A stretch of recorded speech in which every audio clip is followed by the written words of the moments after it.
You have to be careful when developing your game narrative. It's time to put your traditional storytelling methods away for good. The 3-act structure is like that overplayed song at every wedding. It starts with a setup, builds to confrontation, and wraps with a resolution. Sure, it works for movies like Toy Story, but games? Not so much. You see, games require a different kind of rhythm. Take Uncharted 2, for example. It has a killer 3-act structure, but it's stretched too thin. It's like trying to fit into last year's skinny jeans after a holiday feast. You start off with a thrilling train scene, bam!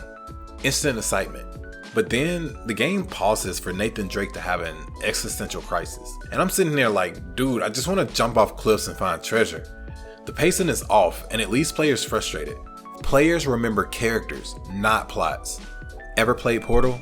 You might not recall every twist, but you definitely remember GLaDOS, right? Well, you found me. Congratulations. Was it worth it? Because despite your violent behavior, the only thing you've managed to break so far is my heart. The psychotic AI with a penchant for dark humor?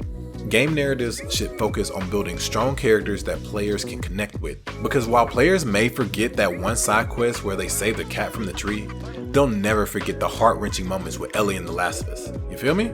If you create characters that resonate, you'll hook players in ways traditional plot points just can't. So what do we do instead? We throw out the cookie cutter approach and embrace unique narrative structures. Think of serialized storytelling, like the Walking Dead game series. Each episode packs a punch with self-contained arcs while contributing to an overarching story. Imagine structuring your game like a TV series, where every chapter is an episode. Players feel satisfied after each segment, even if they're left craving more. Plus, this allows for character development over time, giving players a reason to invest emotionally. Now, I know some of you are thinking, but what about the classics? What about the greats? Sure, classic narratives have their place, but games are not movies. They require interactivity and immersion that traditional storytelling often neglects. Some might argue that a solid plot structure keeps the narrative tight.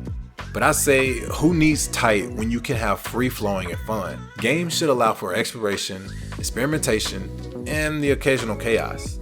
Embrace it. Let your players shape the story through their choices and actions. So what are the takeaways? When you're working on your game narrative next, try something fresh. Focus on characters, create engaging episodic narratives, and remember, the best stories in games are the ones that players live through, not just watch. If you're a game developer, I challenge you to think outside the box. What unconventional narrative structure can you create? I'd love to hear your thoughts in the comments below. And don't forget to like and subscribe for more insights into making great games. Well, that's all I have. I love you guys. Peace.